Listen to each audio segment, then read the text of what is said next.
tantangan apa nanti yang bakal dialamin anak-anak kita nih nanti di Jepang? Kalau kalau boleh saya nanya, misalnya nih saya orang awam nih ya, Ya. saya nggak tahu nih permasalahan LPK.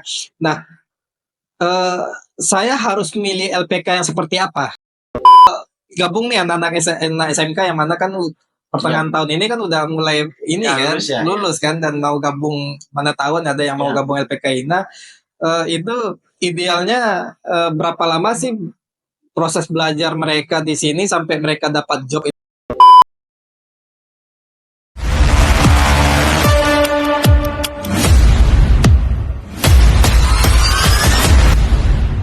Oke, kembali lagi bersama Ina Podcast. Sekarang kita wawancara sama Sensei Rozak. Perkenalkan diri dulu, Sen. Di nama sama jabatan di sini. Oke, perkenalkan nama saya Rozak. Saya di sini menjabat sebagai sensei. Asal saya dari Karawang. Karawang dekat sini berarti ya? Ya, Karawang itu dekat di tetangganya Subang lah. Ya, gitu. Dulu sebelum jadi sensei di sini pernah pernah ke Jepang, pernah ngerasain di Jepang berarti. Saya pernah ke Jepang dan di sana itu ya lumayan lah 5 tahun saya 5 tahun. Oh, berarti kontrak awal langsung 5 tahun atau 3 tahun dulu? Kalau kontrak awal itu sebenarnya itu udah 3 tahun. Cuman dari 3 tahun itu ada proses. Jadi per tahun tuh ada yang namanya pembaruan KTP lah, surat izin di sana. Dan setahun pertama itu benar-benar menentukan nasib kita diperpanjang atau enggaknya di Jepang. Oh iya. Iya. Penentuannya apa itu? Barometer itu dari apa itu? 1 tahun pertama itu ada tes. Ada tes. Iya.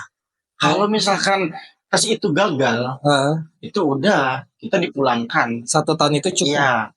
Jadi penentuan kita untuk pemagang sih khususnya. Untuk magang itu penentu kita tuh di tahun pertama. Itu berlaku sampai sekarang, Cen? Berlaku. Yang anak-anak sekarang mau berangkat yang kontraknya katanya 3 tahun itu setahun-tahun direview itu kinerjanya. Jadi nggak setahun ya. Jadi maaf. Untuk nextnya tuh kenapa dibilang tahun pertama itu harus lolos tes? Itu menentukan ke 3 tahun. Oh, khusus tahun pertama khusus aja. Tahun pertama. Udah lewat itu, nextnya udah aman gitu. Udah aman. Udah 3 tahun itu. Pokoknya tahun pertama lolos itu aman, lancar ke sana. Soalnya kita punya modal selama 1 tahun. Ya, jadi kan ntar ada tes lagi itu di tahun ketiga. Tahun kedua itu udah nggak ada tes. Nggak ada lagi. Iya, jadi ada tahun pertama sama tahun ketiga.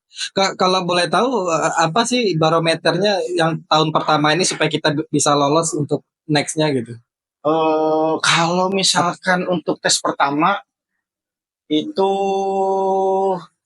dari disiplinnya, kalau pekerjaan dari sisi kerja. Dari sisi kerja. Kalau untuk disiplin itu emang udah kewajiban ya, karena kita berada di negara Jepang yang semua orang tahu itu udah yang namanya Jepang tuh disiplin tuh bener-bener diutamakan, apalagi dalam etos kerja di sana kan, pekerjaan di sana itu udah wajib di sini. Tapi untuk menentukan lolos enggaknya itu dari kinerja kita.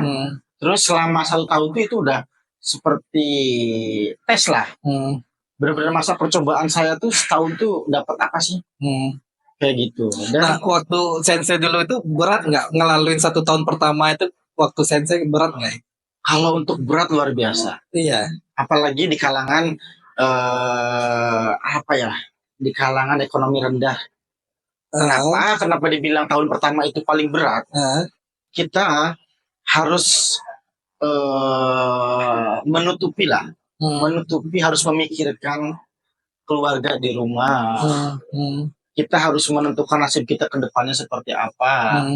Terus benar-benar tahun pertama itu otomatis, apalagi sekarang yang ekonominya di bawah lah, ekonomi rendah itu harus bayar utang kan. Otomatis kita utang kita ke sekolah, utang kita ke hutang keluarga, entah itu di luar biaya pendidikan kita itu nggak bakal bisa lunas dalam waktu 5 bulan atau 6 bulan. Idealnya berapa lama itu San biar bisa utang kebayar itu? Hutang lunas tuh ya idealnya itu sekitar ya paling cepat itu sekitar 6 atau enggak 6 bulan itu paling cepat. 6 bulan paling cepat. Paling cepat. Yang lama-lamanya setahun lah, setahun lebih. Tapi itu balik lagi ke ekonomi keluarga kita. Dan itu pun di samping itu kita harus memikirkan biaya hidup kita di sana. Di sana ya. Terus mikirkan nasib kita ke depannya, masa saya setahun aja sih. Ini gimana gitu. Makanya kenapa tahun pertama itu harus lolos seperti itu. Bener-bener berat.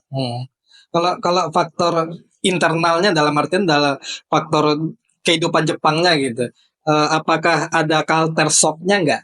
Kalau culture shock, saya dulu berangkat ke Jepang itu bulan 8.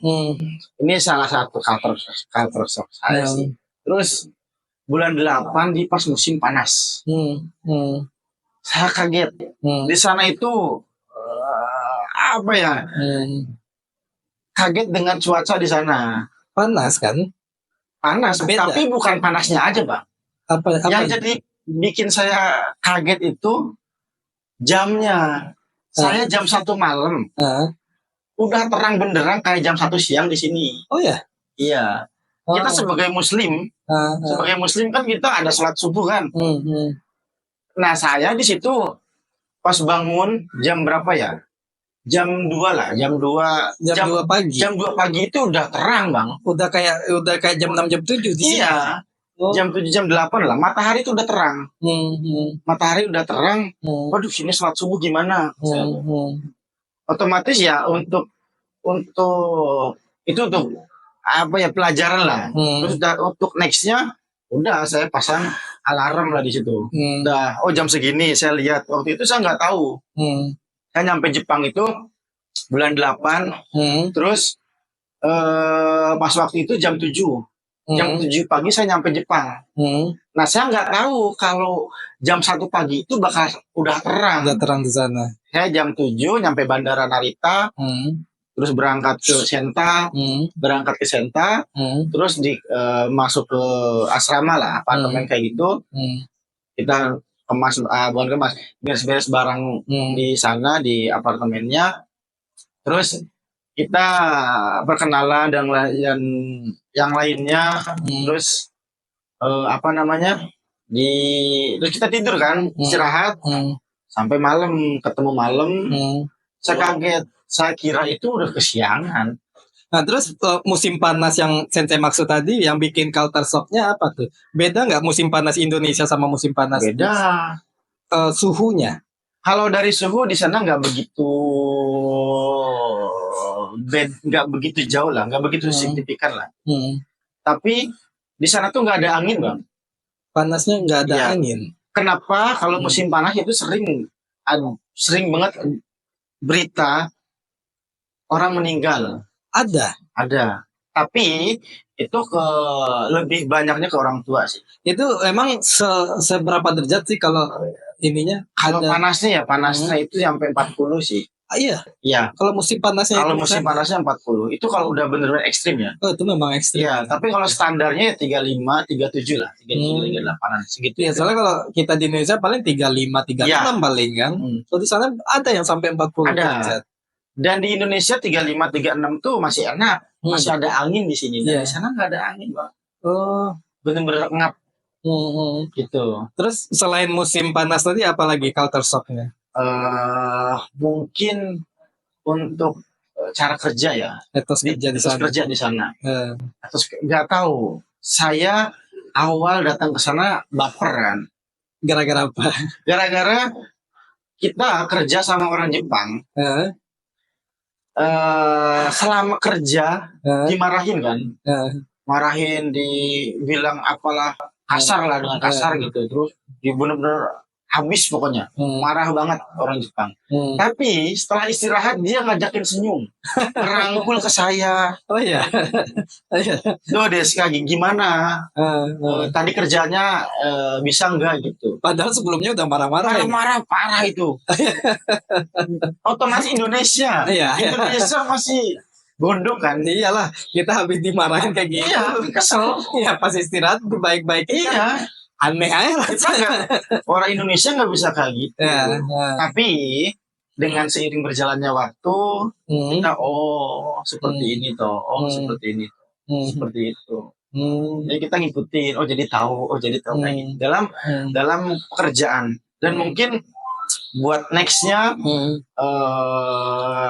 saya juga sering ya bilang ke anak-anak, ya intinya yang mau ke Jepang,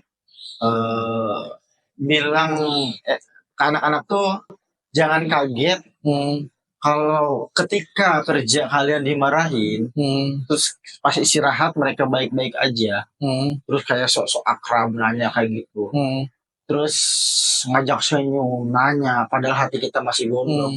Jangan kaget, emang udah di sana tuh seperti itu. Karakter orang di sana Orang seperti Jepang, iya. Ya, pokoknya kalau kitanya baperan itu rasanya udah pengennya berantem aja. Kayak gitu Bang.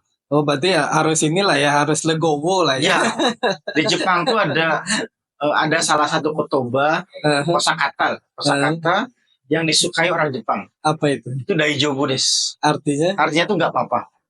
Pasti sering ditanya. Anak tahu ada daijobu desu kah? Hai daijobu desu. Kamu, anak tuh kamu nggak apa-apa. Hai nggak apa-apa, ya nggak apa-apa. Sudah cukup itu Sudah aja. cukup. Itu aja. Itu paling suka. Kalau misalkan ditanya, Anak tahu ada daijobu desu ka? Sumimasen, sukare master. Maaf, saya capek. Saya ini itu paling gak suka. Udah dimarahin. Orang Jepang malas. Ya, kalau yang kayak gitu tuh nggak mau dia. Nggak mau. Ya, dan penilaian orang Jepang tuh benar-benar dari kesan pertama. Kalau kesan pertama di Jepang, kita datang ke Jepang, udah males-malesan, itu udah menentukan ke depannya juga. Kalau kita awalnya udah benar-benar semangat, itu mau pertengahan jalan kita males atau nggak asal-asalan kerjanya, itu pasti dinilainya bagus. Kalau kesan pertamanya bagus. Tapi ada kasus yang orang tuh gagal di tahun pertama, tapi gagalnya bukan gara-gara dia kabur atau dia nggak nyaman di sana ya, cuma gara-gara kinerjanya nggak bagus, terus di-cut sama perusahaannya. Ada banyak. Ya. Kok banyak yang kalau kayak gitu banyak sih. Intinya mereka itu jadi di tahun pertama itu ada tes kesempatan 2 kali. Dan ini ya sedikit bocoran mungkin ya. Jadi perusahaan itu mengusahakan kenapa di LPK, di sekolah-sekolah sebelum berangkat ke Jepang itu diutamakan yang namanya Taido. Taido itu sikap. Selagi sikap kita di sana bagus sama atasan yang namanya Aisatsu. Kenapa Aisatsu itu penting? Di sini diajarkan wajib Aisatsu. Kaidonya harus bagus. Bahasa Jepang itu udahlah, itu ngikutin. Yang penting sikap kamu, Aisatsu kamu bagus. Itu dulu ya. Itu dulu. Dan ketika itu berjalan dengan bagus, itu orang perusahaan tuh pasti nilai. Oh ini Taidonya bagus, sikapnya bagus, Aisatsu terus. Ketika ketemu atasan senpai, itu Aisatsunya jalan, dipakai terus. Terus ketika ada tes, itu benar-benar diusahakan. Bahkan ada perusahaan yang benar itu berani mengeluarkan uang untuk meloloskan si anak tersebut. Kalau Taido sikap dia tuh bagus. Iya, sikap dia. Saking dia mau memperjuangkan kita gitu. Iya, berani mengeluarkan uang buat memperjuangkan kita. Karena dia udah suka. Tapi kalau misalkan Taido kitanya buruk, Aisatsu kita nggak jalan, nggak dilakukan, itu ya udah normal-normal aja. Kamu pulang ya masa bodoh. Dibiarin aja. Dibiarin gitu. aja, nggak ada. Makanya kenapa saya bahas ini sama Cece, menonton anak-anak kita pada nonton kan, Iya. setidaknya dia bisa punya gambaran nih mau ke Jepang, Iya. seperti ini di tahun pertama gitu. Nah makanya nextnya apa lagi untuk culture shocknya? Apakah sama budaya Jepang sama budaya Indonesia terlalu signifikan bedanya apa kalau menurut Sensei? Kalau untuk bedanya sih, kalau keseharian itu keseharian itu nggak jauh beda sih. Kalau keseharian yang signifikan itu dari kerja Kerja aja. ya. Terus yang nggak tahu ya, di Jepang itu nggak kayak kita, kayak bertetangga. Kenapa itu? Dan di sana tuh bertetangga tuh susah. Oh susah. Berarti Ibaratnya kayak Jakarta lah ya, lu gua gitu ya. Iya. Oh ya. Kayak gitu. Jadi kalau di sana itu kita dekat sama orang perusahaan. Sedekat apapun belum tentu kita diajak ke rumahnya. Oh, dia jaga privasi. Jaga privasi di sana tuh bener-bener tinggi. Bener-bener dijaga, bener-bener kayak gitu. Jadi jangan sampai ada pikiran lah, pengen main ke rumah seorang orang perusahaan atau enggak senpai atau orang Jepang di sana, jangan suka. Jangan sampai ada pikiran ke sana. Kecuali kalau dia nawarin. Kalau dia nawarin itu dia bentuk basa-basi atau memang pengen mau nawarin? Sejauh ini selama saya 5 tahun di sana belum pernah ada yang nawarin. Belum pernah ada. Dan meskipun ditawarin pun itu bukan ke rumah. Kayak misalkan main yuk kayak gitu. Kemana gitu. Main ke hotel yuk, atau enggak main ke onsen yuk. Onsen itu pemandian air panas di sana. Kayak misalkan main kemana, ke toko, ke mise itu toko. Jadi kayak ke restoran lah, ke restoran kayak gitu. Itu main ke tempat-tempat seperti itu meskipun diajak. Tapi untuk ke rumah itu jarang ya. Bisa dikatakan nggak pernah malah saya. Iya, nggak pernah. Iya, nggak pernah saya diajakin. Kecuali kalau rumah itu kosong. Dan kayak apa yang nggak pernah, kalau untuk ada berkeluarga di rumah itu nggak pernah diajak. Kecuali si orang perusahaannya tuh punya apartemen, bisa bukan rumah ya, bukan rumah keluarga. Dia punya apartemen, main yuk ke apartemen saya, kita party di apartemen saya, itu kayak gitu. Untuk rumah pribadi enggak. Untuk tahun pertama itu bosen nggak sih di awal-awal saya? Karena kan rutinitas kan. Ya. Karena kan di Indo kita tahu lah sesantai apa orang Indo kan. Kalau di Jepang kan orangnya kan memang super sibuk kan di Jepang. Nah, maksud saya itu dengan rutinitas yang seperti itu, apakah nggak bikin bosen, Sen? Kalau untuk bosen sih enggak ya. Bosen itu di tahun ke 3. Di tahun ketiga. Iya. Ini ya tahun kedua udah beres, di tahun ketiga lah, jalan ke tahun ketiga. Itu udah bosen. Ini mau gimana? Aduh, kok kerja udah kayak males. Kalau tahun pertama itu kita banyak pikiran, Bang.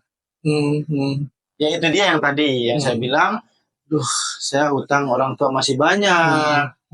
Terus hutang saya ke sekolah masih ada. Itu untuk pikiran ke sana nggak ada. Dan bosan itu nggak ada sih. Kalau untuk saya pribadi ya, kalau untuk bosan itu nggak ada. Kayak gitu. Dan bosan tuh kalau kalau kitanya bener-bener monoton sih. Ya. Bukannya kalau kerja pabrik monoton, Sen? Kan itu terus diulang tiap hari itu, terus diulang tiap hari gitu. Untuk biar nggak bosan itu, ya iya sih emang. Kalau saya di pabrik kan 5 tahun lagi, dan di tempat yang sama. Nah iya. Maksud saya itu. Tapi saya yang tadi abang bilang setahun pertama itu, saya ikut Nihongo Gakko, Bang.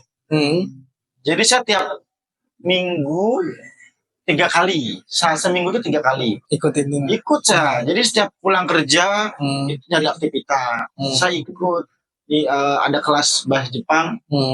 Terus dan itu tuh di setiap daerah tuh kemungkinan ada. Dan untuk anak-anak yang mungkin siswa lah yang nonton, yang mau ke Jepang juga, itu kalau misalkan bosen di rumah, terus temennya kurang solid, itu bisa itu untuk mensiasati lah kebosanan kita. Iya. Itu kita bisa keluar dari rumah, terus mainlah keluar, kita cari relasi, kita kayak cari aktivitas yang bener-bener bermanfaat. Intinya pergi healing lah ya, Healing. biar nggak untuk ngehilangin kebosanan kita, rutinitas itulah ya, Iya. pergi healing gitulah ya. Ya kayak gitu. Jadi nggak usah ngikutin keadaan. Terus kalau ini saya kan udah 5 tahun nih di Jepang nih. Pesannya apa sih bagi anak-anak yang mau ke Jepang itu di tahun pertama itu supaya dia nggak ceroboh gitu? Pesannya apa sih biar bisa lanjut ke tahun kedua dan ke tahun ketiganya gitu? Jadi kalau untuk dari saya itu sebelum ke perusahaan kan ada kita dibina dulu, kita belajar dulu di yang namanya Senta selama 1 bulan. Itu di awal. Itu di awal. Di awal. Sebelum ketika kita ke Jepang itu pasti kita masuk dulu Senta untuk magang ya. Untuk magang beda sama Tegino. Itu untuk magang itu pasti masuk Senta dulu selama 1 bulan. Nah 1 bulan itu menentukan. Di situ benar-benar belajar yang namanya bahasa Jepang, benar-benar real, beda sama di LPK atau enggak di sekolah pas di Indonesia. Tapi bedanya nggak terlalu signifikan. Signifikan. Itu signifikan bedanya. Signifikan. Secara kalau di Indonesia itu kan jarang lah kita itu nggak dipaksa harus pakai bahasa Jepang kan. Kalau di Jepang itu dipaksa. Nah, maksudnya kenapa saya tegaskan ini signifikan apa enggak? Kalau memang Sensei bilang signifikan, kenapa LPK nggak memakai kurikulum yang kayak di sana? Dan itu nggak bisa diterapkan di Indonesia. Kalau untuk level ya, untuk level kita sekarang. Dan level LPK di Indonesia itu mungkin kalau untuk yang udah belajar lebih dari 1 tahun mungkin masuk. Bisa. Jadi kalau di sana itu udah nggak ada yang namanya Minani Nihongo 1, buku Minani Nihongo 1, Minani Nihongo 2 itu nggak ada lagi tuh. Bener-bener udah levelnya Nichijou Kaiwa. Jadi percakapan sehari-hari di sana seperti apa. Tapi nggak terlalu berat kan, karena kan mereka udah kita kasih basic di sini. Nah itu nggak terlalu berat berarti. Ya pentingnya kenapa kita harus belajar ke LPK dulu sebelum ke Jepang itu biar kita nggak terlalu berat ketika 1 bulan pertama di sana. Itu yang diajarin cuma bahasa Jepang doang atau termasuk budaya di Jepang juga? Semuanya. Dari bahasa Jepang itu udah pasti. Dan budaya di Jepang itu diajarkan dan cara kerja orang Jepang seperti apa sih? Terus aisatsu yang baik itu seperti apa sih? Terus nanti itu di pekerjaan itu seperti apa? Diajarkan di 1 bulan pertama itu. Makanya kenapa tadi saya bilang yang menentukan itu emang nggak bisa menentukan ya. Tapi 1 bulan pertama itu bisa menjamin lah kalau kita serius. Kalau kita serius di Senta belajar. Kalau kita manfaatkan 1 bulan itu bisa jadi jaminan lah untuk kedepannya. Berarti Sensei pun ngalamin itu juga. Ngalamin itu juga. Ya, selama 1 bulan. Di Senta saya tuh bener-bener kibishi. Kibishi itu disiplin. Disiplin banget. Saya belajar dari jam 7 pagi, pulang tuh jam 10 malam. Dan sampai hari Minggu. Dari Senin sampai Minggu? Iya, gak ada istirahat. Berarti 1 bulan full berarti? Full. Tapi dulu di Senta saya itu Senin sampai Jumat sama. Nah, di hari Jumatnya itu ada sikeng, ada ujian.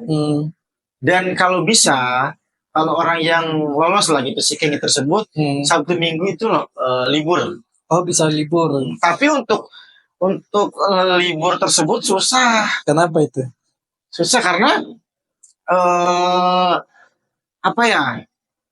Beda lah Sikengnya sama yang yang pernah kita kerjakan yang kita pernah pelajari di Indonesia. Beda ya. Beda.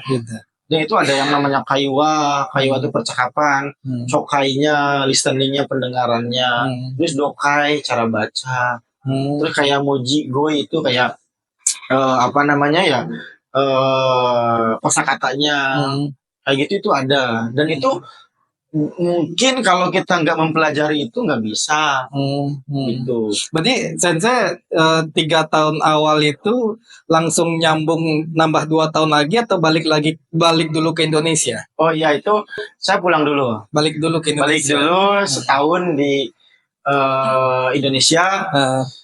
Terus ya menikmati selama setahun itu di Indonesia. Terus sempat kerja juga saya di perusahaan di Indonesia. Terus saya pulang bulan 8 2021, berangkat lagi bulan 8 2022. Itu untuk yang 2 tahun. Iya, yang 2 tahun. Nah, itu perusahaan yang sama. Perusahaan yang sama. Ya. Saya di perusahaan apa kemarin? Saya pekerjaan saya itu sebenarnya bidangnya kensetsu ya, taking. Jadi itu genba lah, konstruksi. Ya, kensetsu itu konstruksi. Jadi tapi saya nggak di genbanya, nggak di lapangan. Saya minta di pabriknya. Di pabrikasinya berarti itu. Bener-bener di full selama 5 tahun itu di pabrik. Di pabrik itu. Kayak gitu. Terus habis 5 tahun itu berjalan, terus balik ke Indonesia. Ya. Itu habis di Indonesia kerja apa habis itu, Sen? Saya bulan 8 pulang tahun 2024. Tahun kemarin. Oh ya, tahun kemarin. Tahun 2024 kemarin saya pulang bulan 8. Terus bulan 9-nya istri lahiran, belum bisa langsung kerja. Tapi di situ saya udah coba ngelamar lah gitu. Terus bulan 10, bulan 9 saya udah ngeliat Facebook lowongan di LPK INA. Awal mulanya di situ. Saya ngemail ke LPK INA. Terus di situ saya dapat balasan. Malah mau diarahkan ke waktu itu ke Manado. Ke Manado. Iya. Kenapa saya apply ke sini ke INA Subang ini? Karena dekat. Dekat dengan rumah saya, cuma setengah jam lah. Ya, setengah jam ke sini pakai motor tuh. Tapi pas ada balasan malah dilempar ke Manado. Waktu di apply ke Manado, terus ditelepon sama Bang Riki. Iya. bro gitu. Tanpa direncanakan. Sebelumnya Bang Riki connect nggak? Nggak ada. Oh, nggak connect. Nggak connect. Kalau ini Rozak waktu di Jepang itu dia nggak connect. Apa udah tahu dia? Maksudnya Riki Sensei itu nelpon saya tuh tahu saya apa gimana? Iya, maksudnya tuh wah ini Rozak waktu di Jepang kemarin saya udah tahu karena emang nomor telepon masih nomor telepon saya tuh nggak pernah berubah. Nggak pernah diganti. Nah, sementara senseinya sendiri nggak kalau itu tuh Bariki yang waktu di Jepang karena ada di list kontak saya. Nah, waktu ditelepon itu nggak nyangka kan kalau pembahasannya tentang INA. Itu saya nggak tahu, Bang. Nggak nyangka kan? Saya nggak tahu yang jadi kagetnya. Awalnya apa pembahasannya tuh? Ya awalnya, bro di mana? Saya di Indonesia Sensei. Ngapain sekarang aktivitasnya? Ya sekarang lagi mau lahiran istri, gitu. Terus mau ngapain lagi? Ya nyari kerja lah nanti kalau habis ini habis lahiran. Udahlah sekarang ini aja awalnya ditawarin buka LPK. Iya. Terus saya bilang saya nggak bisa Sensei. Terus ilmu saya kurang lah. Saya benar-benar menyadari lah akan hal itu. Saya kurang ilmu saya.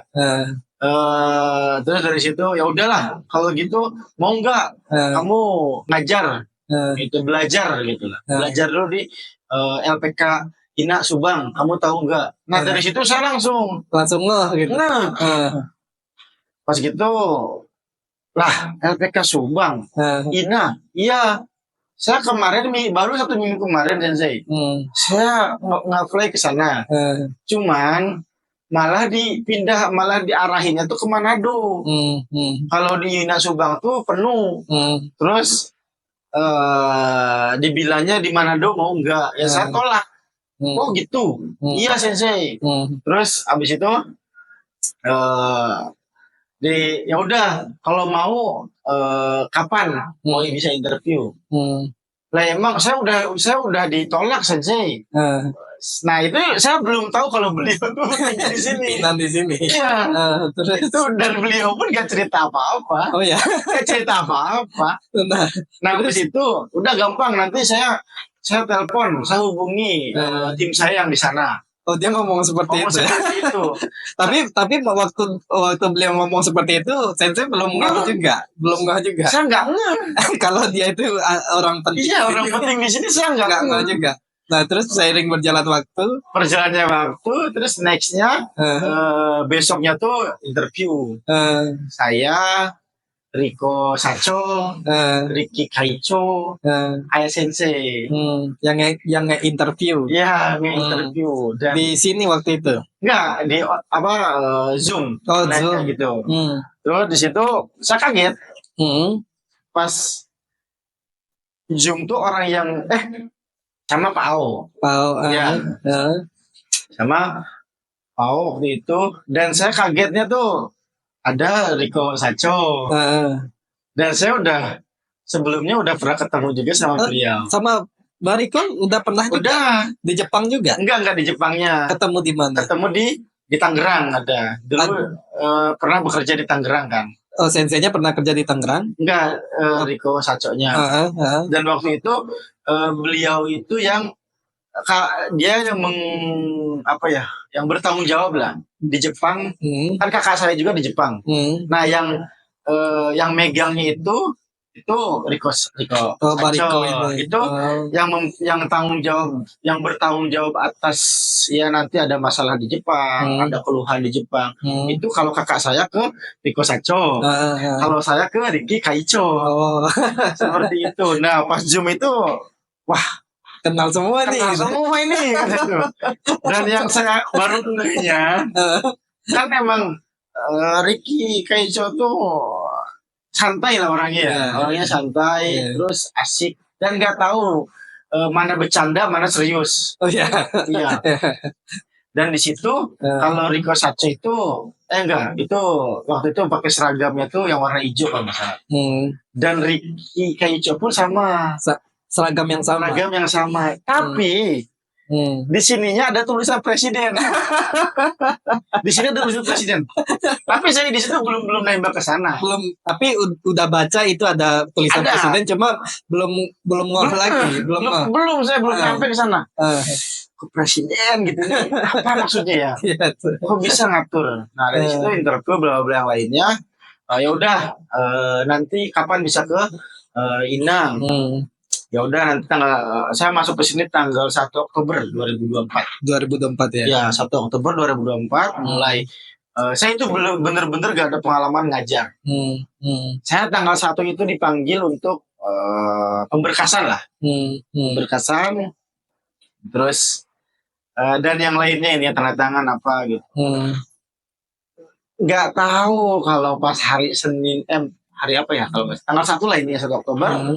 Datang ke sini saya langsung suruh ngajar. Tapi pas waktu nge-play itu ngajar kan? Nggak tahu. Terus waktu nge-play ngambil apa, pekerjaan apa? Enggak, kalau itu emang saya tahu mau ngajar. Mau ngajar. Tapi kan? Saya nggak serius. Oh, coba aja iseng-iseng. Nah, terus pas hari Senin itu kagok berarti. Iya, saya masuk ke sini dikasih seragam waktu itu. Suruh masuk, suruh ngajar ke kelas. Nah terus gimana? Gila itu pengalaman. Saya tuh nggak ada lah basic ngajar tuh.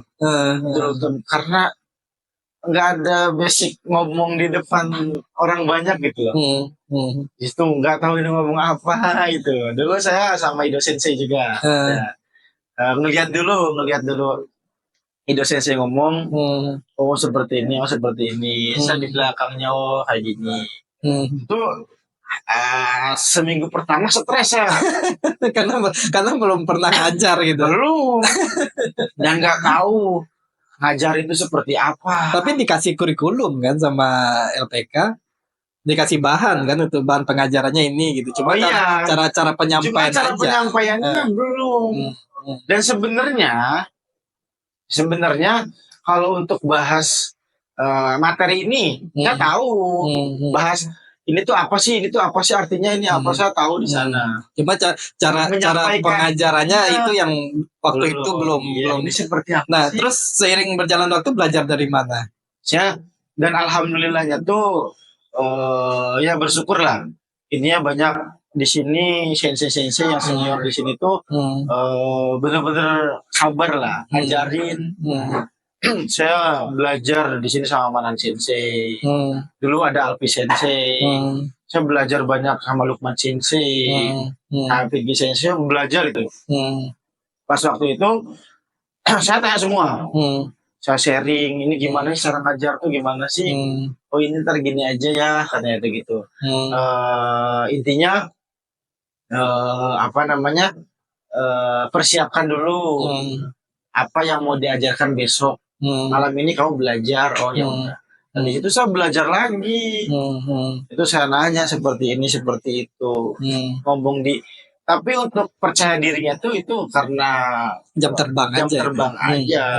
Ya, sebulan pertama itu alhamdulillah udah mulai bisa lah, udah mulai bisa menguasai dan berkat ya gini kekeluargaan di sini lah ngebantu semua lah, kasih input semua lah sensei yang lain. Jadi yang nggak ada pengalaman pun ya mungkin ini buat ex Jepang atau buat yang mau jadi sensei ya jangan takut lah intinya.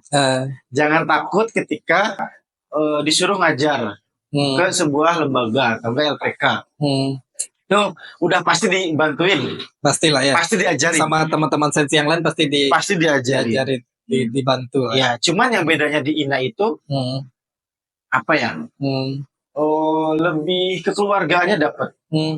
Itu yang bikin betah, itu yang bikin enak. Yang bikin enak di sini, betah di sini tuh kekeluargaannya dapat. Ketika kita nanya, oke, dia dijawab. Terus ngobrol-ngobrol sharing ini seperti apa itu udah kayak keluarga aja. Intinya semua sensei di sini pada ngerangkul lah ya. Iya. Jadi gitu. Terus kalau sekarang gimana? Masih nervous atau sekarang udah nggak ada? Inilah ya. Udah alhamdulillah lah. Kalau untuk nervous udah nggak ada sih. Udah nggak ada ya. Sekarang. Terus kalau dari metodologi pembelajarannya udah bisa lah ya, misalnya udah bisa. Materi ini nih, materi ini seperti ini nih ngajarinya nih. Ya, udah inilah ya, udah dapat lah ya.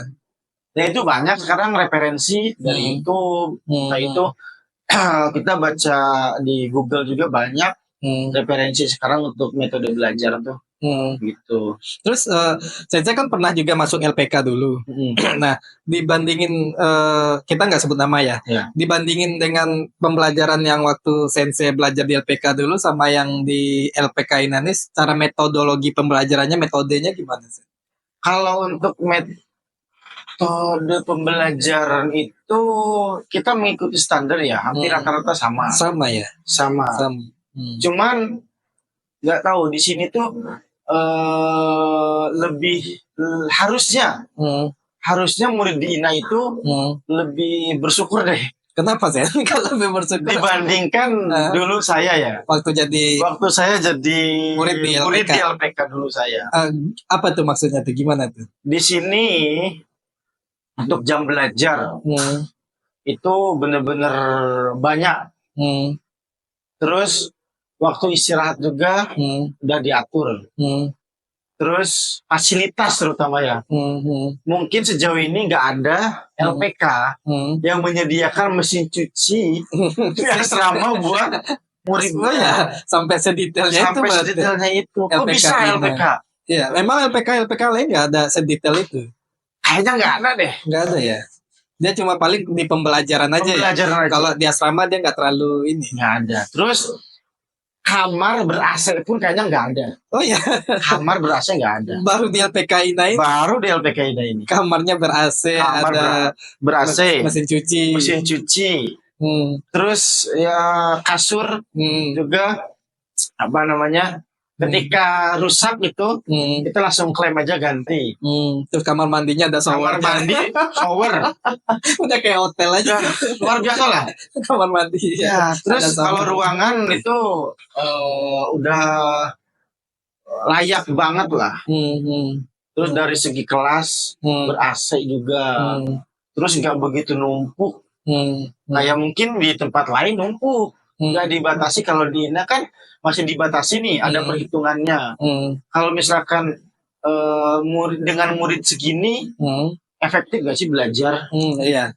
Ya. Gitu. Jadi ada perhitungan ke sana. Iya, dia nggak terlalu memaksakan 30 orang per kelas, Ya. 40 orang per kelas, dia nggak mau seperti Jadi ada perhitungannya. Itu yang harus murid ya. Murid di LPK ini benar-benar harus manfaatkan itulah. Dan lebih untuk peraturan mungkin sama ya.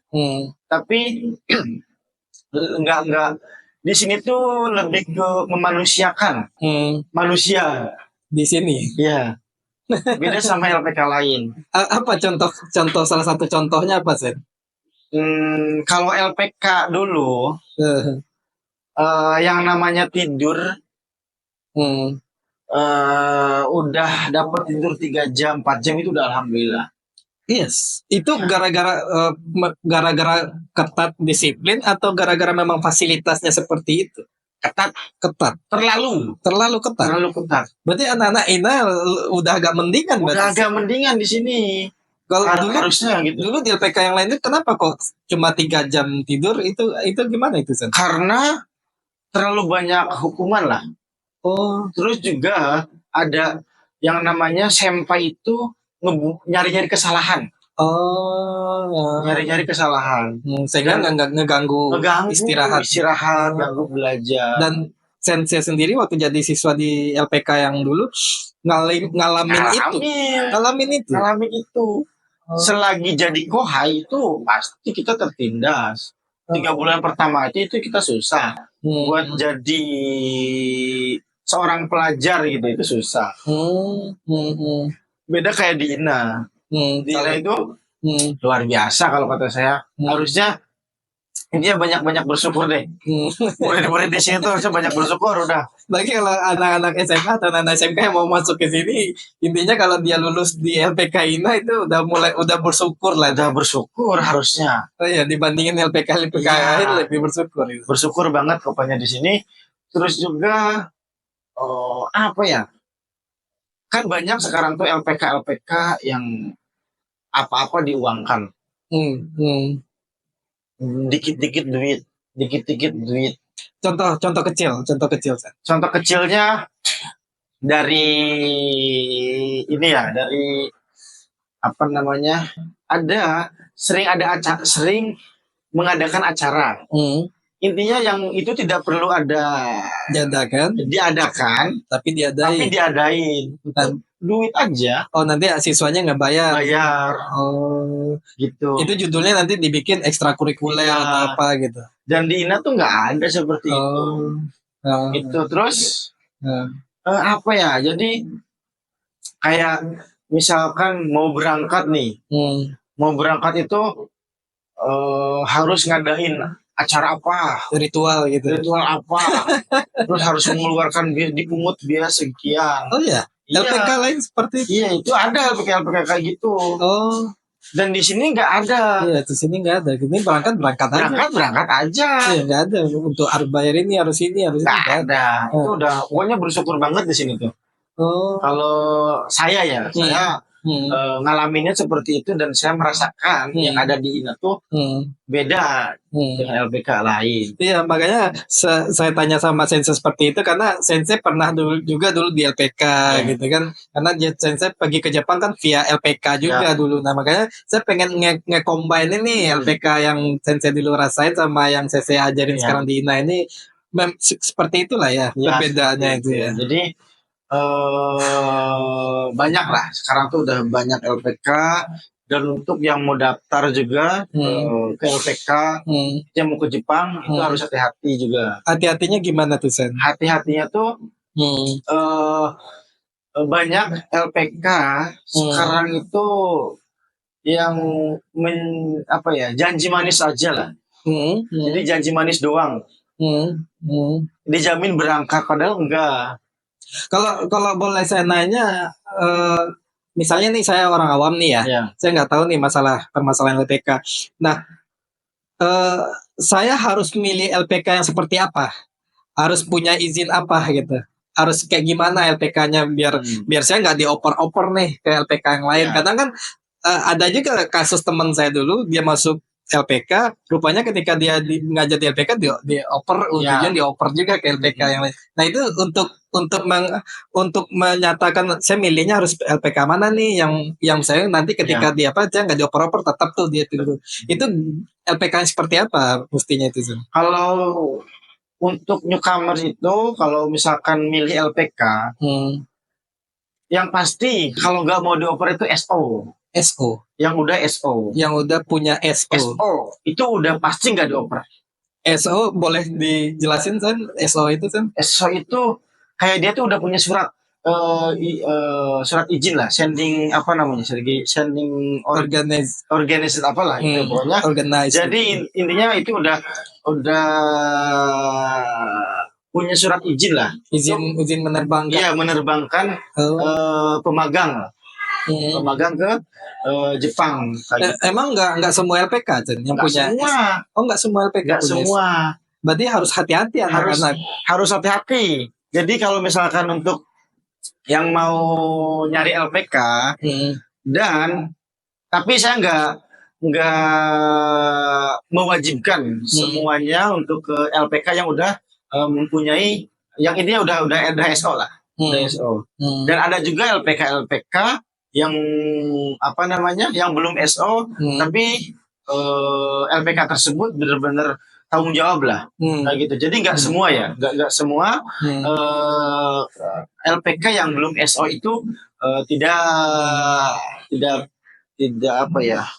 baik lah, tidak amanah. Amanah. Berarti intinya itu kalau memang LPK itu belum SO, lihat track recordnya berarti ya.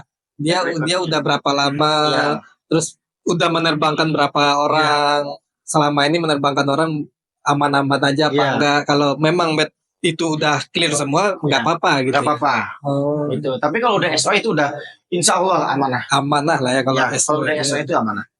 Ya gitu. Jadi sebelum kalian mendaftar ke LPK, kalau misalkan intinya tanya dulu kalau LPK tersebut tuh udah SO apa belum. Itu aja intinya. Kalau udah SO, kalian udah nggak usah ragu lagi. Gabung aja gitu. Gabung aja kalau udah SO. Idealnya berapa lama sih Sen kalau gabung nih anak-anak SMK yang mana kan pertengahan tahun ini kan udah mulai ini lulus kan, dan mau gabung mana tahun ada yang mau gabung LPK INA, itu idealnya berapa lama sih proses belajar mereka di sini sampai mereka dapat job, itu idealnya berapa lama sih Sen? Sejauh ini di LPK INA saya baru 6 bulan di sini. Cuman sejauh ini kalau yang di LPK INA itu banyaknya 2 bulan pembelajaran ikut mensetsu. Oh iya, 2 bulan langsung. 2 bulan langsung mensetsu. Ada yang lulus? Ada. Dan itu bukan 1-2 orang, banyak. Oh iya. Iya. Dan job pun banyak. Bahkan untuk tahun ini tuh kekurangan orang. Kekurangan kandidat. Oh iya. Iya. Jadi berarti peluang banget ya untuk peluang banget ya untuk angkatan tahun ini bener-bener peluangnya tinggi lah untuk bisa ke Jepang. Bahasa simpelnya LPK INA punya banyak kuota lah ya. Ya, banyak kuota untuk job ke Jepang ya. Jadi lowongan banyak, kandidatnya kurang. Itu yang terjadi sekarang. Berarti kesempatan banget bagi siswa-siswa SMK sekarang. Terus juga udah banyak yang berangkat. Iya. Ya, udah banyak yang berangkat. Nah, balik lagi. Tadi kan saya bilang 2 bulan ya, 2 bulan udah ada mensetsu, udah ada yang lulus juga. Iya. Nah, maksud saya itu pertanyaannya, faktor apa sih Jepang itu ngelihat orang itu bisa dia luluskan? Apakah faktor bahasa? Apakah faktor keterampilan dari skillnya? Atau apa sih yang mereka lihat? Seth? Kalau bahasa, kalau untuk 2 bulan ya, kalau untuk 2 bulan itu mungkin dari perkenalan diri itu wajib. Kalau udah belajar bahasa Jepang, terus baru 2 bulan, udah intinya wajib perkenalan diri. Perkenalan dirinya pakai bahasa Jepang itu wajib. Terus kayak suara, terus kayak etika kita juga itu dinilai. itu dinilai. Dan yang nilai plus ke Jepang itu nggak ada yang namanya kualifikasi khusus. Nggak ada ya? Nggak ada. Berarti kalau barometernya apa nih? Maksud saya gini, bagi misalnya saya siswa nih, nah saya besok mau ngetetsu gitu kan, saya harus yang saya pelajari malam ini apa nih? Apakah dari segi pengenalan tadi yang biasa saya bilang, atau attitude saya, atau tegasnya saya, apa nih yang mesti? Untuk paling mental ya. Mental ya. Mental itu wajib. Mental ya. Dan latihan. Dan latihan terus. Bermodalkan Jikosokai aja. Jikosokai itu perkenalan diri. Perkenalan diri. Ya. Yang penting Jikosokainya lancar. Itu insya Allah peluang buat lulusnya Mensetsu itu. Mensetsunya lulus. Peluang untuk mensetsu lulus. Itu lulusnya tuh tinggi. Intinya pas perkenalan tadi itu. Kalau perkenalannya lancar, orang Jepang, wah ini 2 bulan aja udah kayak gini nih. Terus dengan suara yang lantang. Oh ya. Berarti intinya percaya diri lah ya. Percaya diri. Jangan jangan lah ya. Jangan. Terus sejauh ini ya, ini pengalaman saya juga. Pengalaman saya intinya senyum.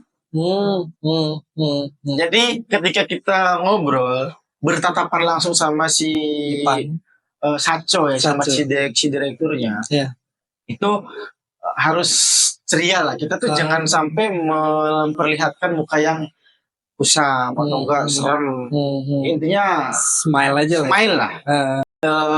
Itu pengalaman saya ya.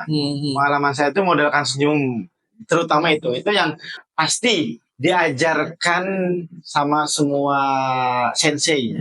Itu pasti dikasih tahu. Intinya kalian senyum aja selama proses mensetsu. Berarti kuncinya itu malam paling dipelajari tentang cara peranan sensen tadi, ya perkenalan tadi.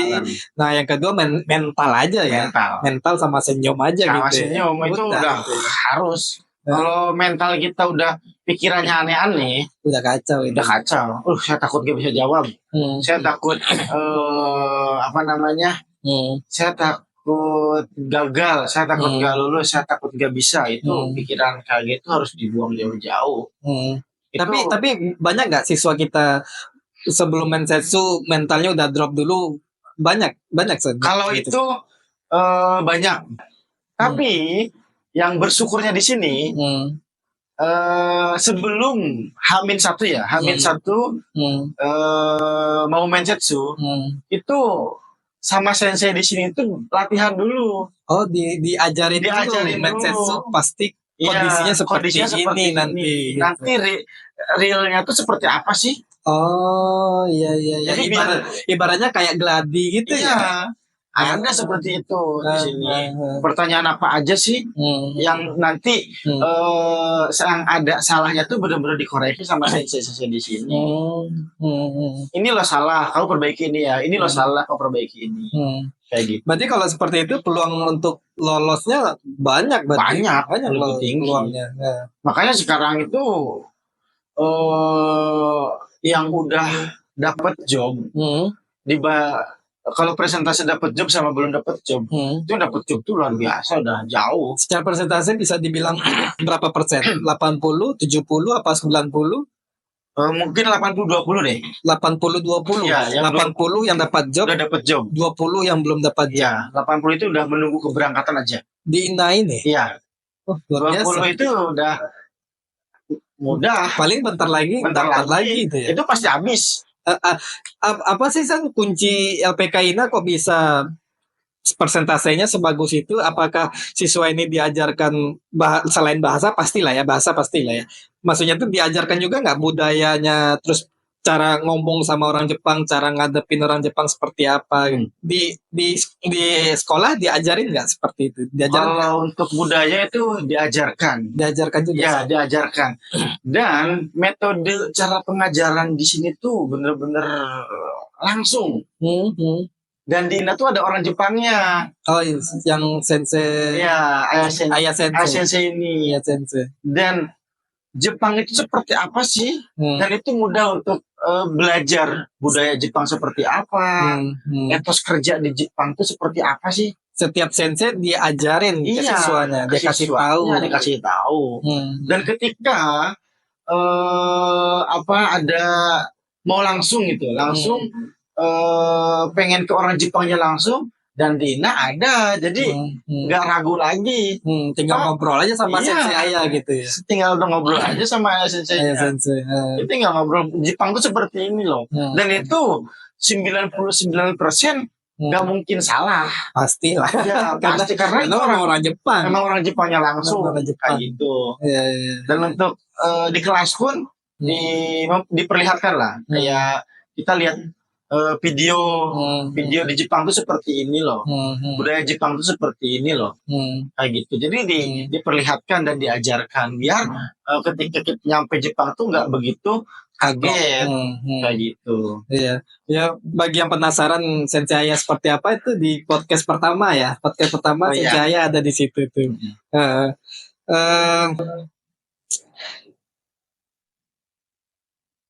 Kalau sensei udah 6 bulan ya di sini ya. Maksud saya itu dari 6 bulan ini secara pengamatan sensei, tantangan siswa yang 20% ini yang nggak, tadi kan persentasenya kan 80% yang udah dapat job, 20% yang nggak dapat job.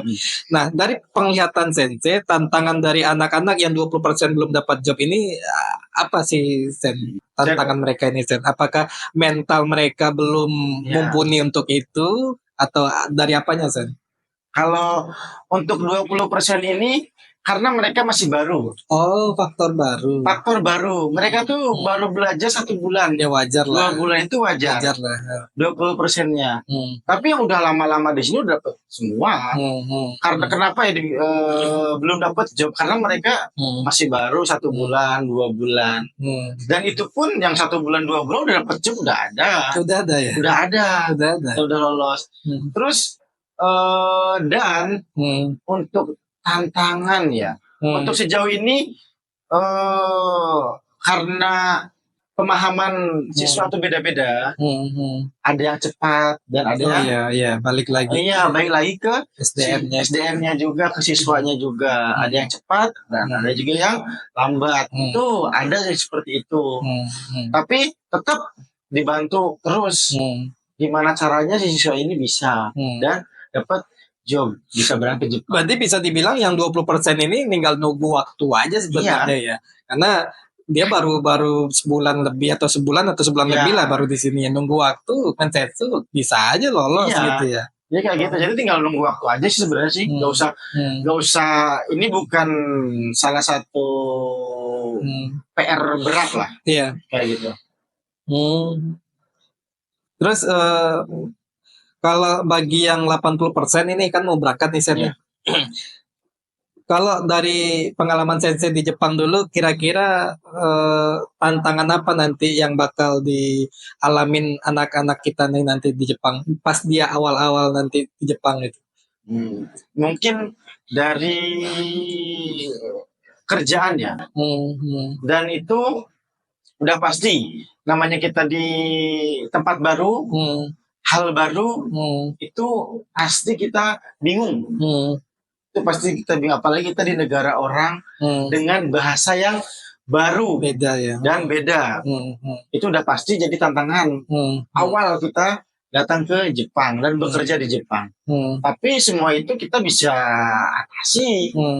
Dan orang Jepang itu 3 bulan pertama itu mengasih ngasih kesempatan lah ke kita untuk belajar, mempelajari pekerjaan tersebut. Gitu. Dan Berarti di Jepang pun nanti kita anak-anak ini nanti di awal nggak dituntut langsung bisa juga berarti ya. enggak Kita dikasih waktu 3 bulan tadi Ya. untuk beradaptasi dengan beradaptasi. lingkungan, dengan pekerjaannya Ya. gitu ya. Jadi itu benar-benar dikasih waktu selama 3 bulan. Biasanya standarnya itu dikasih waktu 3 bulan untuk adaptasi sama pekerjaan, sama lingkungan pekerjaan tersebut. Kayak gitu. Jadi nggak dituntut kamu datang ke Jepang 1 bulan harus bisa. Enggak ya. Enggak seperti itu. Oh. Kayak gitu. Jadi nggak usah terlalu khawatir, saya takut, itu nggak usah. Yang penting kalau ketika berangkat udah berangkat aja Berangkat gitu. aja. Jangan ada was-was, jangan ada cuma nanti di Jepang Ya. saya belum bisa nih untuk Ya. bisa ini. Jangan mikirin seperti Jangan itu ya. mikirin. Karena kita dikasih waktu 3 bulan tadi itu ya. Untuk belajar. Plus 1 bulan Plus 1 bulan di Senta itu. yang di awal tadi Di itu. awal tadi. Itu bisa jadi pembelajaran. Itu. Jadi nggak usah takut. Balik lagi. Kenapa di semua LPK, termasuk di LPK ini, harus yang nomor 1 Taido, sikap tadi itu. sikap Aisatsunya jalan. Iya. Itu penting. Intinya itu ya. Ya karena Indonesia, apalagi kita orang Indonesia kan. Orang Indonesia kan terkenal dengan attitude-nya tadi itu kan. Manusia atau negara yang paling ramah di dunia itu ya negara Indonesia. Nah, kita pertahankanlah itu tuh di negara Pakai Jepang. di sana. Terpakai pasti itu. Orang bakalan seneng pimpinan-pimpinan itu ya. Itu pasti seneng. Apalagi Indonesia itu terkenal yang namanya murah senyum. Iya. Ketika bertemu senyum. Itu udah orang Jepang senang lah pokoknya itu. Terus kalau ada ini nggak sih Sen, di awal-awal homesick itu tuh kira-kira ada nggak tuh? Misalnya 2 bulan 3 bulan boring, pengen pulang, katanya. Ini pernah nggak ada teman nggak curhat seperti itu waktu di zamannya Sensei? Kalau waktu itu pasti. Saya kangen pulang nih. Kangen pulang itu wajar ya. Itu mungkin 3 bulan deh. 3 bulan awal. Setelah 3 bulan itu udah pasti punya pikiran lah. Kangen rumah, kangen keluarga. Terus tapi dibanding kangen keluarga, lebih kangen lagi ke makanan. Makanan Indo maksudnya? Iya, makanan Indonesia. Kayak kita pengen makan ini, pengen makan bakso, pengen makan mie ayam, pengen makan nasi padang. Itu juga yang lebih dikangenin sebenarnya dibanding untuk bertemu keluarga. Kalau keluarga sekarang bisa video call. Iya, video call. Mungkin lebih ke sana sih. Emang beda banget ya makanan Jepang sama makanan Indo. Beda banget. Dan harus benar-benar dipilih kalau kita selama di Jepang untuk makanan ya. Karena untuk kita Muslim ya terutama, yang namanya Jepang itu hampir intinya hampir 70-80% tuh mengandung yang babi itu udah pasti. Anak-anak harus, kalau yang bagian Muslim harus hati-hati di situ. Harus hati-hati di situ. Hampir semua makanan. Dan snack pun ada. Terus untuk mengantisipasi itu tuh apa Sen? Apakah kita masak sendiri atau gimana Sen? Kalau untuk masak sendiri itu udah pasti. Dan itu wajib ya? Wajib masak sendiri. Kalau nggak masak sendiri kita jebol tabungan. Oh ya? Iya. Kalau misalnya kita makan di luar, luar biasa. Berarti jauh banget berarti iritnya masak sendiri dibandingin makan di luar ya? Jauh banget. Maksud saya segini, saya pun kan orang perantauan juga di sini nih Sen. Nah saya kan sendiri nih, nggak ada istri nih. Jadi saya kalau di sini perantauan kan, saya makan nggak pernah masak sendiri ya. Saya nggak pernah makan. Saya makan di luar, ya alhamdulillah aman lah gitu kan. Tapi di Jepang juga jauh beda. Jauh beda. Kalau di Indonesia itu Hmm. lebih lebih terjangkau dari harga. Kalau di sana itu nggak ngotak, Oh ya, kasarnya nggak ngotak harga di sana. contoh. Contoh ketika kita pengen makan, Ini pengajaran juga Ya. bagi anak-anak ini. ya Biar nggak royal tuh ya. biar nggak royal sih itu. Itu pasti, Eh, itu pasti head on tuh udah pasti terjadi. karena kaget Kaget. dapat Di sana. gaji segitu Gaji gitu segitu ya. udah pasti kaget. Gimana tuh Sen? Nah itu contoh ketika Contoh. kita pengen mie ayam, pengen bakso, pengen nasi padang. Kalau kita nggak bikin sendiri, kita beli di luar. Di Indonesia kita biasa beli nasi padang 20.000, paling nggak standar 20.000. Di Jepang itu 150.000. Jauh ya? Jauh banget. Jauh banget berarti Sen. Berarti kalau kita jauh banget kan? jauh banget. Maksudnya gini, kalau kita beli makan di luar berapa? Kalau uang Indonya? Kalau uang Indonesia, Misalnya kita makan siang nih di Ya. tempat makan nih. ya Nah, kira-kira berapa yen gitu untuk satu kali makan di situ? paling keluar standarnya sekitar 1.000 yen. 1.000 yen. 100.000 lah. Paling murah itu irit. Itu 1.000 yen kalau di Indonesia 100.000. Ya, tergantung kurs ya bang. Kalau gampangnya ya mudahnya 100.000 lah. Nah, dengan 100.000 itu kalau kita masak di rumah, Ya. itu bisa bertahan berapa hari itu kalau untuk uang 100.000 tuh? Bisa 2 hari. Kalau di luar makan sekali, 100.000. kalau di rumah itu bisa 3 kali sampai 4 kali. Oh, irit berarti ya? Irit berarti. Irit banget. Berarti sensei pun ngelakuin hal seperti hal itu. itu. Masak sendiri di Masak rumah. sendiri selama 5 tahun. Oh. Saya masak sendiri. Dan itu yang namanya sarapan pagi, makan siang, makan malam, itu dari Senin sampai hari Sabtu itu benar-benar di rumah. Masak sendiri. Dan pengeluaran saya di sana benar-benar ngirit banget. Terakhir nih Sen, pertanyaan terakhir sebelum penutup ini. Ngobrol sama Sensei ini udah nggak kerasa ya, udah berapa jam ini kita ngobrol. Nah, kalau lanjut ini sampai pagi kayaknya. Bisa pagi Sen. Karena ada aja pembahasan kalau sama Sensei ini. Mungkin di lain waktu kita bikin sesi yang lain ya. Harus itu. Soalnya asik. Pertanyaan terakhir nih Sen, apa harapan Sensei dari siswa yang sudah yang pertama yang mau berangkat dulu nih Sen. Pesan-pesan apa yang akan Sensei kasih ke siswa yang udah di Jepang sama yang mau berangkat ke Jepang? Ya paling kalau untuk yang mau berangkat ke Jepang apa ya, harus fokus lah. Harus fokus untuk tujuan awalnya. Kita pasti semuanya untuk membantu lah, menaikkan derajat orang tua. Itu terus tetap semangat belajarnya, jangan sampai down lah. Apalagi yang namanya sekarang itu banyak bang, yang namanya tawaran-tawaran dari broker, itu jangan sampai. Oh, maksudnya ketika anak ini udah bekerja di satu perusahaan, nanti broker nawarin mereka lagi dengan iming-iming Iming-iming itu udah pasti, itu banyak bang. Itu ada benernya atau salah semua itu broker? Salah semua. Oh, salah semua broker. Salah semua itu awal mula kehancuran. Kehancuran kita. Itu untuk yang mau berangkat ya, nanti di Jepang itu pasti. Berarti siswa-siswa yang mau berangkat harus hati-hati. Harus hati-hati. Jangan sampai terlena lah. Jangan sampai tergoda. Karena apa? Itu udah nggak berlaku sekarang. Dan itu tuh bang sebenarnya kaburan itu berlaku sampai 2018. 2018 tahun lalu. Ya tahun lalu 2018. Udah lama. Karena apa?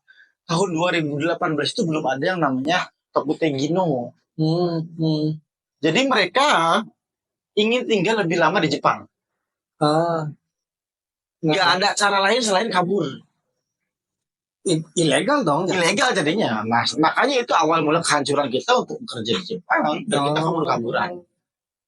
Dan sekarang itu jangan sampai. Intinya buat yang mau berangkat, yang buat newcomer lah, pendatang baru di sana, itu pasti ada tawaran seperti itu. Pokoknya jangan sampai tergoda. Jangan sampai tergoda lah.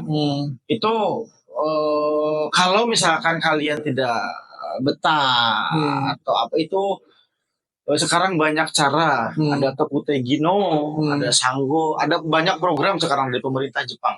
Seperti itu pokoknya intinya jangan sampai ada punya pikiran untuk kerjaan ini capek, terus pengen kabur itu, apalagi kabur itu jangan sampai.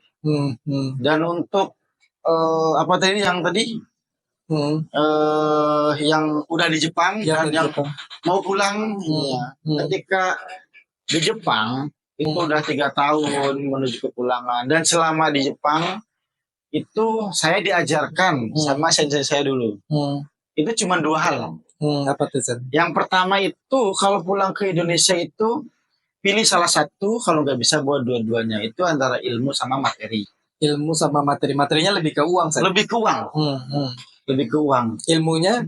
Intinya ilmu itu dalam bahasa Jepang atau itu budaya Jepang seperti apa. Terus cara kerja orang Jepang itu seperti apa. Itu harus kita benar-benar dari mungkin Nihongo no Ryoku. Nihongo no Ryoku itu kemampuan bahasa Jepang kita. Berarti siswa yang di Jepang itu ada kesempatan untuk ngambil N4, N3, N2 juga di Jepang, Sen? Iya, ada kesempatan itu. Itu ada kesempatan banyak banget. Banyak, Sen? Banyak banget, dan itu harus. Sen? Harus. Kalau misalkan nggak dapat itu semua, ya pilihan keduanya itu kumpulin uang sebanyak mungkin di sana untuk bawa ke Indonesia. Gimana, Sen, cara mensiasati supaya anak ini nggak ketika kontraknya habis dia nggak boncos pulangnya, Sen? Karena kan di Jepang itu kalau masalah godaan apalagi godaan dunia malamnya kan kuat di sana, Sen. Nah, maksud saya tuh dengan pengalaman Sen 5 tahun di sana, apa nih bagusnya nih si anak jangan sampai boleh tapi jangan terlalu kayak gini, apa, Sen? Intinya sih harus pinter manage keuangannya biar gak boncos itu. Yang pertama tadi jangan masak di rumah lah ya. Itu yang pertama. Intinya itu wajib, masak di rumah tuh wajib. Wajib ya. Wajib itu biar itu salah satu biar kita lebih ngirit selama di Jepang. Terus harus termanage lah. Harus udah belajar manage keuangan tuh wajib. Kalaupun mau hari weekend misalnya jangan jor-joran lah gitu. Ya, jangan jor-joran. Karena sejauh ini untuk bekerja di Jepang itu dari Senin sampai Sabtu banyaknya. Senin sampai Sabtu, Minggu libur. Minggu libur. Nah, waktu itulah jangan sampai terlalu itu. Tapi nggak apa-apa sebenarnya kalau kalian udah nyisihkan uangnya. Dibajetin. Kalau saya dulu kayak gitu. Intinya saya keluar itu megang harus 5.000 yen. Lewat dari itu udah pulang. Gimana caranya? Bahkan saya seminggu itu cuma 100.000 yang ada di dompet. Iya, karena gini, Sen, karena anak-anak yang mau berangkat atau udah di sana, dia kan dapat gaji yang lumayan, pasti ada shocknya gitu, uang banyak nih, banyak nih royal nih, ayo pesta nih, hedon lah pokoknya. Nah, untuk mensiasati, mengantisipasi hal itu, apa nih pesan dari sensei? Kalau untuk itu star syndrome ya. Iya, star syndrome itu. Star syndrome itu pasti terjadi. Iya, sensei pernah ngalamin juga. Pernah ngalamin. Tapi kita balik lagi ke tujuan awal kita. Ke Jepang ngapain? Ke Jepang tuh ngapain sih? Iya. Kita juga harus pikirkan. Iya. Orang tua kita di rumah, keluarga kita di rumah. Terus tujuan kita ke Jepang itu untuk apa? Sebelum kita mengeluarkan uang. Dan mungkin ini bisa dipakai ya cara saya. Kalian harus jangan suka memenuhi keinginan orang yang di Indonesia. Bisa diperjelas lagi maksudnya? Maksudnya memenuhi itu keinginan. Ketika orang di Indonesia, terutama keluarga ya, keluarga minta ini, minta itu. Mungkin pikiran orang yang di Indonesia tuh kita berpendapatan yang tinggi, gajinya sekian juta, dengan mudahnya minta uang, pengen ini, pengen itu. Itu nggak boleh kita iyain. Kita harus patokin selama sebulan itu kirim ke Indonesia tuh berapa. Itu wajib. Itu wajib kita membatasi. Misalkan 1 bulan buat orang rumah itu 2 mang. Itu udah Dipatokin aja patokin segitu, aja jangan dong. sampai over gitu. Jangan sampai over. Tapi dari 2 mang itu kamu harus ada uang, bahasanya uang apa ya? Uang jaga-jaga lah. 1 juta itu. Jadi kamu harus sediakan minimal ya 1 mang lah buat jaga-jaganya. Uang standby-nya ya. Standby-nya. Dan ketika ada urgent itu bisa pakai. Dan itu nggak bisa itu bisa apa namanya, minimalisir lah kebocoran itu. Biar nggak jebol tabungan kita. Kalau menurut saya bagus dan kita tuh nabung di Jepang apa kirim uang ke kampung buat ditabung. Kalau saya masih mending nabung di Jepang. Karena mungkin ada yang belum tahu. ATM di Jepang itu nggak ada potongan per bulannya. Oh iya? Ya. Nggak sama kayak di Indonesia? Nggak ada. Yang namanya admin nggak ada. Oh iya? Nggak ada. Di Jepang itu naruh uang 1 juta. Udah 1 juta, kamu 1 tahun tuh 1 juta terus. Oh, nggak dipotong per bulan? Nggak ada. Kalau kita kirim ke Indonesia itu pasti per bulan ada potongan. Iya. Dan kita pasti panas itu. Ada uang di ATM banyak.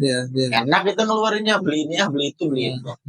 Kalau uangnya di ATM Jepang itu ada malasnya ketika kita pengen sesuatu, harus ke ATM dulu, ngambil uang dulu, harus kirim dulu ke ini.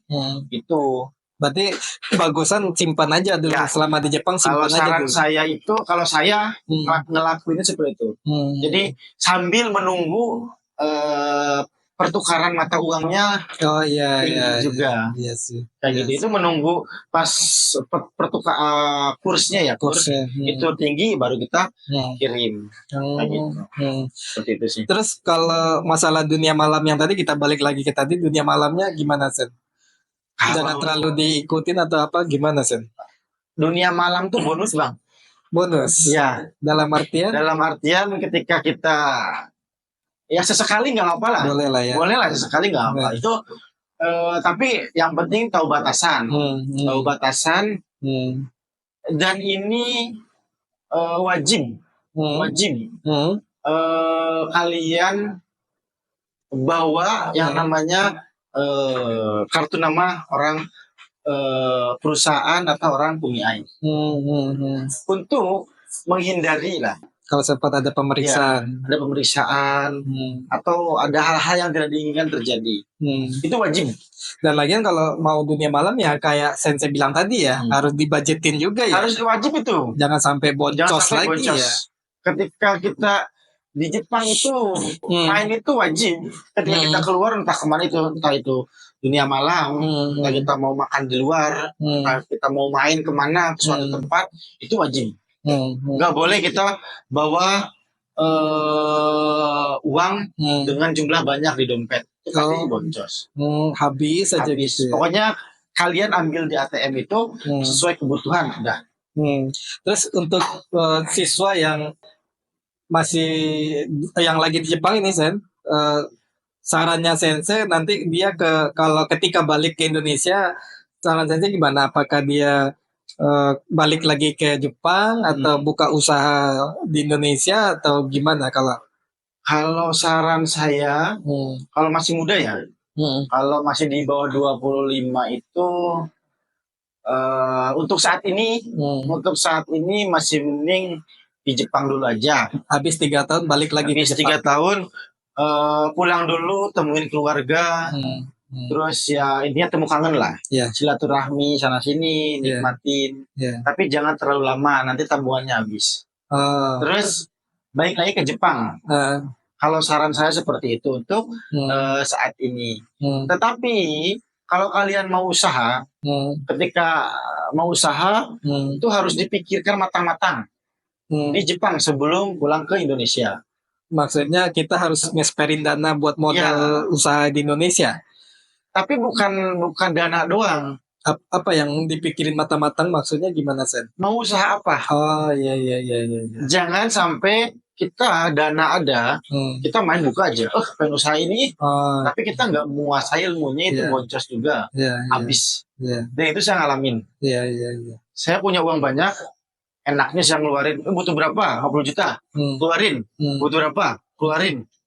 Tahu-taunya kita nggak punya ilmu, boncos juga, habis juga. Seperti itu. Intinya kalau mau usaha dipikirkan, dan pelajari ilmunya selama di Jepang.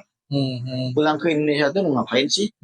Tapi kalau mau ke perusahaan, ini yang mau ke perusahaan aja, itu wajib belajar bahasa Jepang. Nihongo no Ryokunya, kemampuan bahasa Jepangnya wajib ditingkatin.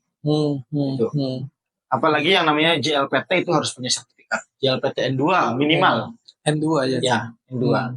Seperti itu. Apalagi kalau udah punya N1, pulang ke Indonesia itu enak. Oh ya, lebih enak lagi. Lebih enak lagi.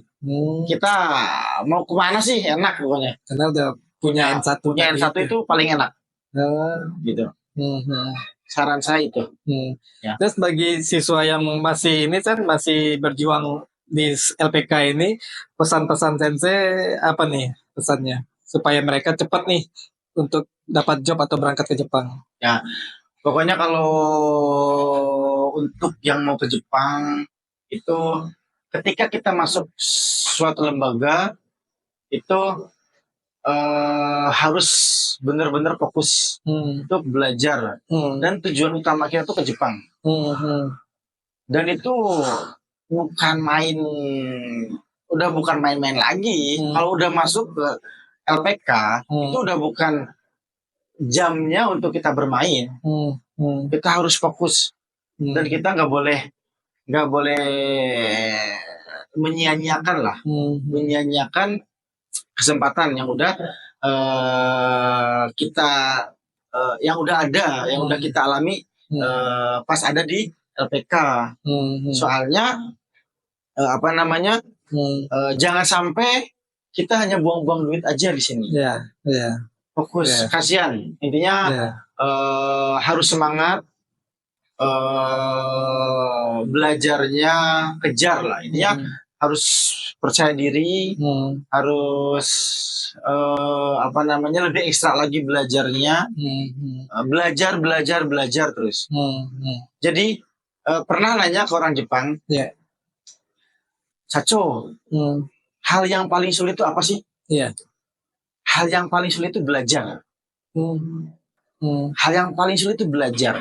Benkyo. Kalau kita udah malas belajar, kita nggak bakal bisa apa. Intinya belajar. Ketika kita masuk ke LPK, terus kita pengen ke Jepang, kalau kita malas belajar itu saya jamin, saya pastikan lama untuk berangkat ke Jepang. Tapi kalau kalian fokus belajar, kalian semangat belajarnya, kalian giat belajarnya, kalian bisa memanfaatkan waktu belajarnya, itu dijamin. Itu udah pasti cepat untuk berangkat ke Jepang. Itu kuncinya belajar tadi. Belajar. Iya, apalagi di agama kita, agama Islam, belajar kita dari yang lahir dari lahir sampai yang lahat tadi ya. Kayak gitu. Nah, makanya belajar itu. Belajar, dan Jepang pun seperti itu. Ini belajar, jangan malas belajar. Kayak gitu. Oke, Sen, ini udah 1 jam lebih kayaknya. Luar biasa. Pembicaraan kita luar biasa. Mungkin itu saja pembahasan kita. Nanti di lain waktu kita undang lagi Sensei. Mudah-mudahan podcast kita malam ini ada manfaatnya. Mudah-mudahan ya. Makasih udah nonton sampai akhir. Itu aja. Sampai jumpa di podcast selanjutnya. Bye-bye.